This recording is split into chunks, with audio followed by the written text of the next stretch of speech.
आज के डिजिटल युग में जब हर व्यक्ति अपनी पहचान बनाने के लिए सोशल मीडिया का सहारा ले रहा है, तो ग्रामीण क्षेत्रों में भी ये बदलाव दिखाई दे रहा है। उत्तर दिनाजपुर के लोहादार तरियाल ग्राम पंचायत में रतन कुमार सिंह का नाम इसी संदर्भ में महत्वपूर्ण हो जाता है। उनकी फेसबुक पेज और यूट्यूब चैनल की उपस्थिति न केवल व्यक्तिगत पहचान का मामला है, बल्कि ये दिखाता है कि कैसे आधुनिक तकनीक ग्रामीण नेतृत्व और सामुदायिक जुड़ाव को नया आयाम दे रही है। रतन कुमार सिंह की डिजिटल उपस्थिति को समझने के लिए पहले हमें लोहादार तरियाल ग्राम पंचायत के महत्व को समझना होगा। उत्तर दिनाजपुर जिले में स्थित ये ग्राम पंचायत पश्चिम बंगाल की उस व्यवस्था का हिस्सा है जो स्थानीय स्वशासन को मजबूत बनाने के लिए काम कर रही है। यहाँ की भौगोलिक स्थिति और सामाजिक संरचना इसे एक विशेष पहचान देती है। जब कोई व्यक्ति इस क्षेत्र से अपनी आवाज़ उठाता है और डिजिटल प्लेटफॉर्म का उपयोग करता है, तो वो न केवल अपने लिए बल्कि पूरे समुदाय के लिए एक मिसाल कायम करता है। फेसबुक पेज के माध्यम से रतन कुमार सिंह का जुड़ाव स्थानीय मुद्दों से लेकर व्यापक सामाजिक चर्चा तक फैला हुआ है। ये प्लेटफॉर्म उन्हें अपने विचारों को साझा करने, स्थानीय समस्याओं पर चर्चा करने और समुदाय के साथ सीधा संवाद स्थापित करने का अवसर देता है। ग्रामीण क्षेत्रों में जहां पारंपरिक संचार के साधन सीमित होते हैं, वहां फेसबुक जैसे प्लेटफॉर्म एक सेतु का काम करते हैं। रतन कुमार आपकी तरह के लोग जो इस तकनीक को समझते हैं, वो जानते हैं कि सोशल मीडिया की शक्ति कितनी व्यापक हो सकती है। यूट्यूब चैनल की भूमिका इससे भी अधिक महत्वपूर्ण हो जाती है, क्योंकि यह विजुअल कंटेंट के माध्यम से संदेश पहुंचाने का काम करता है।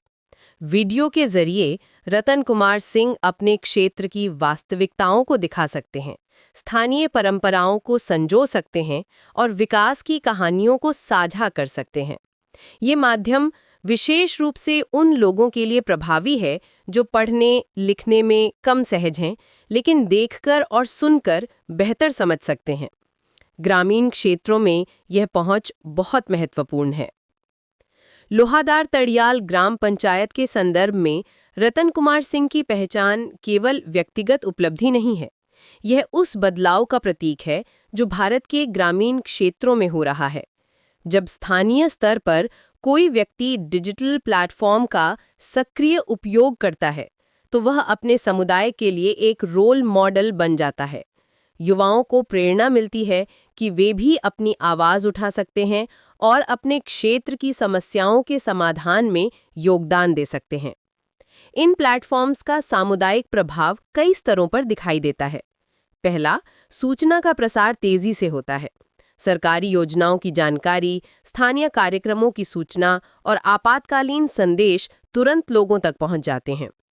दूसरा, ताकत बढ़ती है जब कोई व्यक्ति सार्वजनिक रूप से अपने काम और विचारों को साझा करता है, तो अकाउंटेबिलिटी भी बढ़ती है। तीसरा, युवाओं की भागीदारी बढ़ती है जो पहले शायद स्थानीय मुद्दों में रुचि नहीं लेते थे।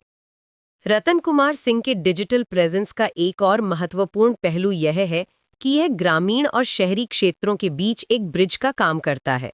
उनके कंटेंट के माध्यम से शहरी लोग ग्रामीण जीवन की वास्तविकताओं को समझ सकते हैं और ग्रामीण लोग बाहरी दुनिया से जुड़ाव महसूस कर सकते हैं। यह कल्चरल एक्सचेंज और समझ को बढ़ावा देता है।